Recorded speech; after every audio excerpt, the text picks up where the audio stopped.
자, 세 번째는 이제 오디오 작업을 하실 거예요. 오디오는 솔직히 제가 누누이 말씀드리지만 영상의 50%를 차지할 만큼 정말 중요한 요소라고 생각을 합니다. 아무리 영상 퀄리티가 화질이 좋고 하더라도 오디오 듣는 게 음질이 너무 별로면 솔직히 저도 다른 분 영상 보기 싫더라고요. 이제 오디오 작업을 할 때는 이게 지금 원래 이렇게 나눠져 있어야 되는데 제가 중첩을 시킨 거거든요. 그래서 안쪽에 들어가 보면 이렇게 다 나눠져 있어요. 요거를 그냥 하나의 클립으로 만든 거죠. 왜 만들었냐면 효과 탭에 가시면 뭐 여러 가지 다양한 효과들이 있는데 저는 자주 쓰는 효과도 이렇게 빼놨어요. 사용자 정의 저장소라고 해서 이런 거 다 빼놔서 폴드만 딱 연 다음에 끌어다 쓰는 겁니다. 어떤 효과를 넣으시면 좋냐면 멀티밴드 압축기라는 효과가 있어요. 이렇게 생긴 건데 요거를 끌어다가 이렇게 클립에다 갖다 놓으면 이런 게 이제 생기죠. 그리고 여기 사용자 정의 설정에서 편집을 누르면 블라블라 다양하게 있는데 팟마스터가 저는 가장 좋은 효과라고 생각을 합니다. 팟마스터 안 켰을 때 안녕하세요, 품격 있는 리뷰 고니TV의 곤입니다. 그리고 팟마스터를 켰을 때 안녕하세요,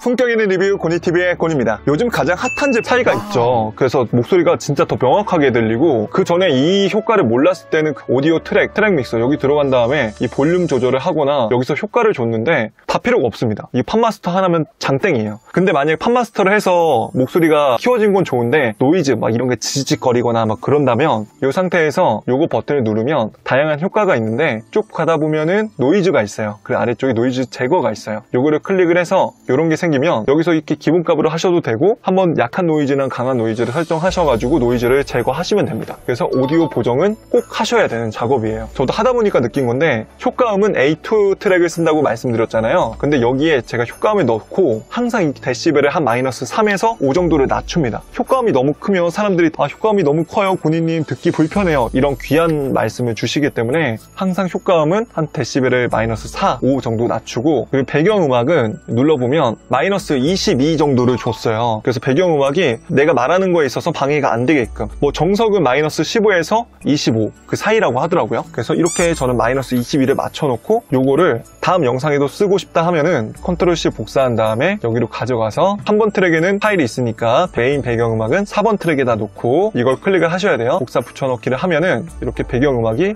깔리게 됩니다. 맨 처음에 미리 만들어 놓고 새로 만들지 마시고 이렇게 작업을 하셔야 돼요. 그리고 애프터 이펙트도 약간의 꿀팁을 드리면 제가 정말 좋은 프로그램 2개를 소개시켜 드릴게요. 이쪽에 창을 눌러보시면 여기 확장명에 모션 팩토리가 있고 애니메이션 컴포저가 있죠. 모션 팩토리는 뭐냐면 이런 애니메이션 같은 거를 넣는 거예요. 내가 만약에 원래 이렇게 나오는 건데 여기다 효과를 주고 싶다라고 하면은 클립을 누르고 우클릭한 다음에 애프터 이펙트 컴포지션으로 바꾸기 눌러서 일로 보내요. 크리에이트 눌러서 효과를 주면 이 빨간색 클립으로 바뀌면서 이렇게 효과가 들어갑니다. 자, 이게 렉이 좀 심해요. 그래서 엔터를 눌러서 렌더링을 자주 해주셔야 돼요. 제가 쓰는 컴퓨터가 350만원 주고 산 컴퓨터인데도 프로그램이 무거워서 좀 오래 걸려요. 버벅대요. 이런 식으로 이렇게 효과가 들어갑니다. 굉장히 있어 보이죠? 전문가 느낌 나죠? 다양하게 있으니까 이런 거는 한번 보시면 될 것 같아요. 모션 팩토리 까는 법은 유튜브에 모션 팩토리를 검색하셔도 자세하게 나오니까 참고해 주시고요. 그리고 애니메이션 컴포저가 있는데 이거를 저는 진짜 자주 써요. 제가 자막 이런 효과 주는 거 있죠.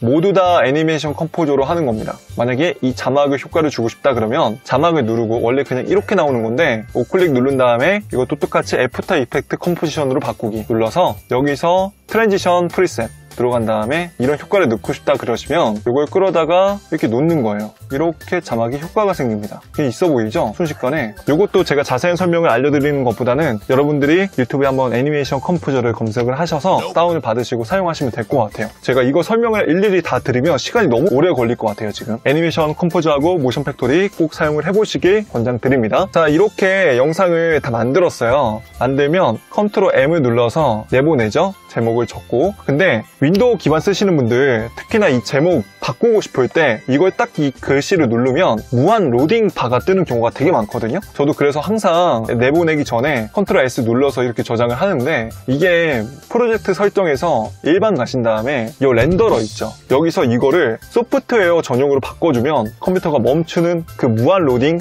버그가 일어나지 않습니다. 이 부분이 너무 짜증나서 어도비 고객센터에 문의를 해보니까 GPU 가속으로 놓으면은 작업할 땐 되게 좋고요. 파일 불러오거나 뭐 할 때는 이 프로젝트 설정에 가신 다음에 소프트웨어 전용으로 놓고 불러오라고 하더라고요. 왜 이렇게 만들었는지 모르겠어요. 어쨌든 간 이렇게 했을 때 이거 버튼 누르면 무한 로딩 버그가 안 뜹니다. 설마 뜨니? 네, 이렇게 해도 가끔가다 뜨네요. 네, 응답이 없으면 그냥 깔끔하게 미련 없이 컨트롤 알트 딜리트 누른 다음에 작업을 끝내시고 다시 불러옵니다. 저거 기다리셔봤자 절대로 안 풀립니다. 한 30초 이상은 절대 기다리지 마세요. 이렇게 해서 저장은 꼭 습관화 하셔야 됩니다. 진짜 컨트롤 S는 그냥 밥 먹듯이 해요. 뭐 파일 불러올 때는 무조건 하고 작업할 때 계속해요. 자동 저장도 어차피 15분으로 설정이 되어 있으니까 괜찮긴 한데 진짜 저장을 자주 하셔야 돼요. 해서 어쨌든 간 인코딩을 하면은 이렇게 만들어지거든요.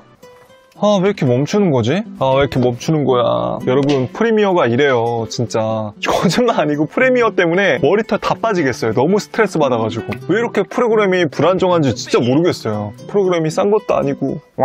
어쨌든 간 여기서 이제 H264 형식을 선택한 다음에 사전 설정에서 제가 보면은 유튜브 1080p 이게 있거든요. 이거 설정하신 다음에 여기서 내보내기 하면 돼요. 내보내면 이런 영상이 이제 만들어져 있어요. 인코딩은 전 3번을 합니다. 맨 처음 자막바가 이게 존재하지 않잖아요. 자막바를 만들어야 되니까 일단 영상을 내보내야지 브루에서 읽을 수가 있겠죠. 이거를 내보내는데 이것도 하나의 꿀팁이에요. 이거 내보내실 때 유튜브 굳이 난 자막 작업만 하고 다시 올 거니까 1080p로 하지 마시고 쭉 올리면 이제 소스 일치 중간 비트 정성률이라는 게 있어요. 이걸 눌러서 클릭을 하면 보시면 용량이 엄청 많이 줄었습니다. 자, 유튜브 1080p였을 때는 용량이 2.4기가예요. 근데 중간 비트로 하면 483입니다. 엄청 많이 줄죠? 이렇게 해서 내보냅니다. 내보내면 영상 화질이 당연히 좋지 않은데 자막 작업하시기에는 충분해요. 그래서 이렇게 불러와서 이렇게 자막 작업까지 다 하고 XML로 넘긴 다음에 다시 일로 와서 그러다가 XML 파일을 자막을 다시 위에다 얹은 다음에 다시 인코딩을 합니다. 이때는 유튜브 1080p로 하는 거예요. 그래서 이걸 내보내요. 내보냈으면 여기 이렇게 생겼죠? 내보낼 때는 여러분들이 분간하기 어려우시면 제목을 손난로 자막 이렇게 써놓으셔도 돼요. 자, 그럼 여기 자막까지 일단 완성이 됐어요. 그러면 이제 밴믹스라는 걸 꺼냅니다.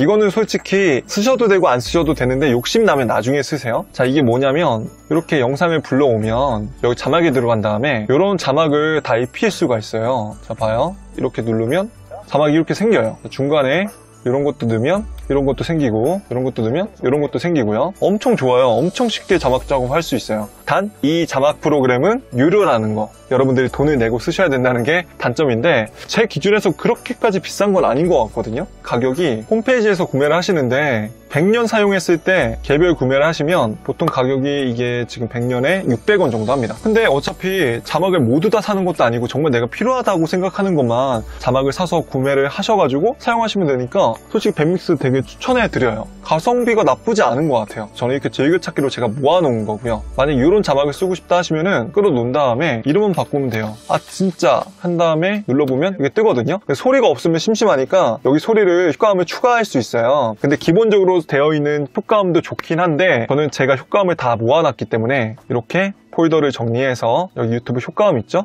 여기 이렇게 다 모아놨기 때문에 그냥 갖다가 씁니다. 내가 자주 쓰는 거 효과음 있으면 여기 효과음 여기 들어가서 추가를 해서 쓰면 되는 거예요. 이렇게 추가해서 쓰시면 되는 겁니다. 아까도 말씀드렸지만 이렇게 유튜브 효과음, 유튜브 자료, 뭐 영상 짤 이런 거를 다 정리를 편하게 해놓으시면 여러분들이 작업하시기에 진짜 좋아요. 그래서 꼭 이 작업은 맨 처음에 해놓으시면 정말 좋습니다. 그래서 이 작업까지 이제 다 끝났다 치면은 저장을 눌러서 이거 프레임수 같은 것도 정하시고 우리 인터넷 업로드를 할 거니까 인터넷 업로드를 선택을 해주고 그리고 화면 크기 정하신 다음에 확인 눌러서 내보내시면 되는 거예요. 그러면 이렇게 앞에 벨이라고 하는 글자가 뜨게 되고 이거를 이제 유튜브 홈페이지에 와서 영상 추가를 누른 다음에 드래그해서 갖다 놓으면 업로드가 이제 되는 겁니다. 자, 이 작업이 보통 되게 오래 걸려요, 여러분. 제가 이렇게 간략하게 말씀드리는데도 이렇게 오래 걸리는데 작업하시는데 진짜 오래 걸릴 겁니다. 근데 여러분, 영상 작업은 이 명언 하나만 기억하시면 돼요. 여러분들이 귀찮은 걸 많이 하면 많이 할수록 퀄리티는 올라갑니다. 어차피 인코딩 할 때 시간이 걸리니까 저 같은 경우에는 이렇게 위에는 제목 그리고 아래쪽에 이제 설명 같은 거를 미리 다 적어놔요. 그래서 이거를 그냥 복사한 다음에 여기다 붙여놓고 제목도 복사한 다음에 여기다 이렇게 붙여넣어요. 그리고서 이제 다음으로 갑니다. 처음 하시면 이 화면이 안 뜰 거예요, 스위치 창줄이. 그 다음에 넘어가시면 되고 이런 것도 다 설정을 해서 하시면 돼요. 자, 이제 썸네일도 한번 보여드릴게요. 인코딩 작업을 할 때 어차피 기다려야 되니까 그때 이제 저는 썸네일 작업을 합니다. 자, 이제 포토샵으로 왔습니다. 새로 작업을 하시면 이런 화면일 거예요. 썸네일 사이즈는 이 사이즈 참고하시면 돼요. 폭은 1280, 높이는 720, 해상도는 72 정도 이렇게 놓은 다음에 작업을 하시는데 이것도 내가 미리 작업을 해놓으면 글자를 끌어다가 여기다 이렇게 놓으시면 돼요. 이렇게 갖다 놓으시면 돼요. 집중선도 많이 쓰잖아요. 이거 복사한 다음에 붙여넣기 하면 돼요.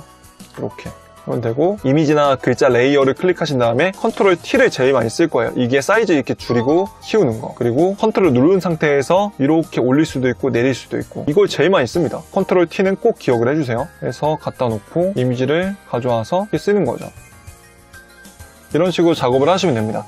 저는 모르겠어요. 썸네일이 뭘 모르니까 어떻게든 막 글자를 막 덕지덕지 넣어가지고 막 어떻게든 화려하게 보이려고 했는데 그렇게 하실 필요가 없어요. 그냥 궁금증 유발하는 하이라이트 이미지 하나, 그 정도만 사용하셔도 충분합니다. 글자는 이제 주제를 넣거나 좀 궁금증을 유발하는 문구 정도만 넣으시면 돼요. 썸네일 작업 끝났으면 png 파일로 내보내기 한 다음에 썸네일 제목을 적죠. 입니다. 이미지 업로드 눌러서 이거 가져오고 해서 쭉쭉쭉 넘어가시면 돼요. 그래서 최종 화면 추가도 당연히 하셔야겠죠. 근데 저는 여기서 하는 것보다는 그냥 크리에이티브 스튜디오 간 다음에 이거 최종 화면에 넣고 싶다 하시면 편집기 가서 여기서 최종 화면을 추가하시면 됩니다. 이렇게 이런 거 추가하시면 돼요. 그리고 위쪽에는 광고를 넣을 수 있는 건데 13분짜리 영상이면 중간에 하나 정도? 책에서 배운 거는 이제 10분에 하나씩 넣는 게 정석이라고 하더라고요. 너무 자주 넣으면 사람들이 싫어하니까 이 부분은 여러분들이 잘 판단을 하세요. 자, 이렇게 해서 영상 업로드까지 다 끝났으면 또 여기서 이제 끝난 게 아닙니다. 여러분들이 영상을 잘 만드셨으니까 이거를 홍보를 해야 되고 영상이 뭐가 체크가 안 됐는지 체크를 하셔야 되잖아요. 자, 유튜브 필수 어플이 있는데요. 바로 이 세 개입니다. 유튜브 스튜디오, 튜브버디, YT 카운트예요. 유튜브 스튜디오는 다들 아실 테니까 여기 들어가서 이런 거 댓글이나 뭐 대시보드에서 내 다양한 정보들 확인하시고요. 자, 튜브버디는 뭐냐면 요거는 내 영상을 올렸을 때 뭐가 체크가 안 됐는지 잘 됐는지 체크하는 거예요. 예를 들어서 내가 최근에 올린 거 이거 눌러보면 뭐 영어로 블라블라 떠 있는데 솔직히 어려운 게 없습니다. 썸네일은 고화질로 올렸는지, 제목에 태그 문구가 잘 들어갔는지, 이게 뭔 말이냐면 여 밑에 우리가 이렇게 태그를 많이 적잖아요. 키워드가 잘 검색이 될 수 있게끔. 태그가 예를 들어 삼성이에요. 삼성 인덕션이에요. 그럼 여기 똑같이 삼성이랑 인덕션이라고 하는 단어가 들어가 있어야 돼요. 안 그러면 이게 오류가 뜹니다. 태그는 왜 이렇게 넣었으면서 여기 제목에는 왜 그 단어가 없어요? 라고 얘가 의문점을 갖는 거죠. 그리고 설명에도 태그가 있는지, 예를 들어서 똑같이 여기 태그에 비스포크가 있고 키친이 있고 이런 단어가 있는데 설명에는 이런 단어가 없으면 문제가 있다 라고 판단을 하는 거예요. 그 영상 설명에도 위쪽에 샵하고 삼성, 인덕션 플레이트, 비스포크 이걸 넣는 이유는 이 메인이 되는 키워드 3개를 맨 위로 띄워 놓는 거예요. 나 이렇게 적어 놓으면 유튜브 화면에 들어갔을 때는 이렇게 영상 설명에 파란색으로 떠 있습니다. 타이틀 길이는 적당한지, 그리고 태그 길이는 적당한지, 그리고 카드 추가는 했는지. 카드 추가는 뭐냐면 여기서 카드를 누르시면 중간에 영상 설명하다 보면 뭐 전에 영상을 어떤 거를 참고해 주세요 뭐 이런 멘트가 뜨면서 위에 이런 표시가 뜨잖아요. 이런 거 제가 여기서 이제 비스포크 어쩌고저쩌고 할 거예요. 자, 보시면 카드 추가를 했을 때는 이 타임으로 갔을 때 이렇게 카드가 떠서 누르면 이렇게 영상이 뜨는 거예요. 보통 사람들이 지난 영상을 보게 하기 위해서 지난 영상 어떤 걸 참고해주세요, 지난 영상에서 얘기했죠 하면서 다른 영상을 넘어갈 수 있게끔 유도를 하는 거죠. 편집기에 가서 최종 화면을 추가할 때도 이렇게 보면은 여기 뭐 최종 화면 추가가 있는데 동영상도 추가할 수 있고 아이콘 같은 것도 추가할 수 있고요.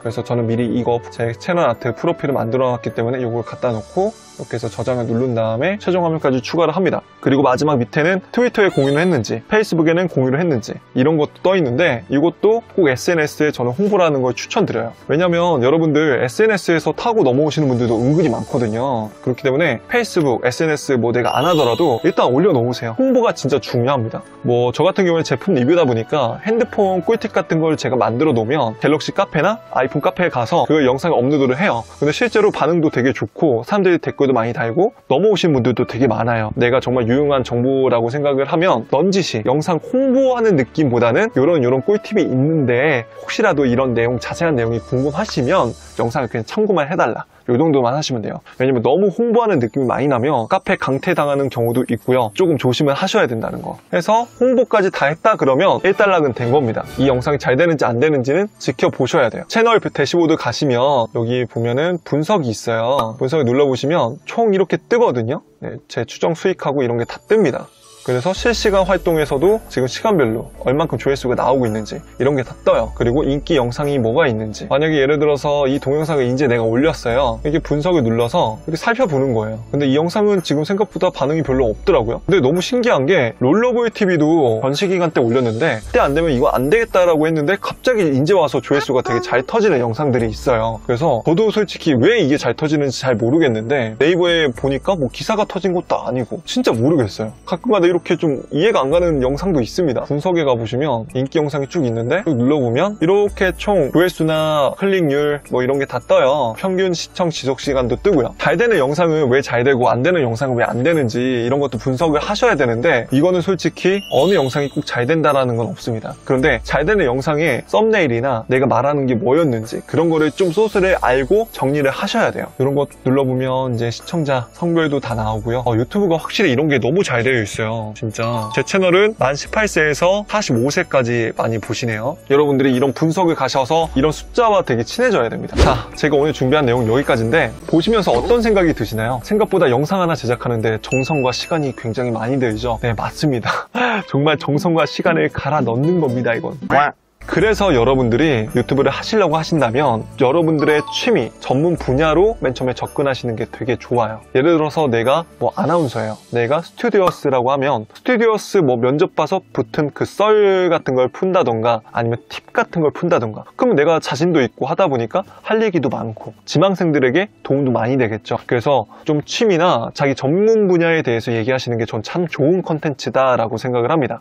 취미를 하시는 게 가장 좋은데 여러분들이 자다가 일어나도 이 취미는 난 할 수 있어 라고 하는 취미를 컨텐츠로 짜셔도 되게 좋아요. 그리고 마지막으로 정말 중요한 게 있습니다. 바로 꾸준함과 노력이에요. 정말 많이 어렵다는 거 아실 거예요. 운동하는 것도 꾸준함과 노력이 정말 어렵고 유튜브도 마찬가지입니다. 일주일에 최소 1개 정도는 올려야 된다고 전 생각을 해요. 기본적으로. 실제로 책에서도 인기 영상 탭에 올라간 사람 중에 일주일에 1개 이상 올리지 않은 사람이 없다라고 할 정도로 정말 꾸준한 사람이 언젠가 빛을 발하는 그런 시스템인 것 같습니다. 근데 일을 하시면서 같이 하시기에는 이 부분이 굉장히 어려우니까 어느 정도 그래도 각오를 하시고 하셔야 돼요. 아시겠죠?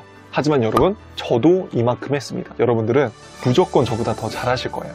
화이팅입니다. 오늘도 조금이라도 도움이 되셨다면 좋아요와 구독, 띠링띠링 알람 설정까지 한 번씩만 꼭 눌러주시고요. 전 또 다음에 좋은 영상으로 찾아뵙겠습니다. 지금까지 정말 긴 영상 시청해주셔서 감사합니다. 그럼 또 다음에 뵐게요. 빠잉!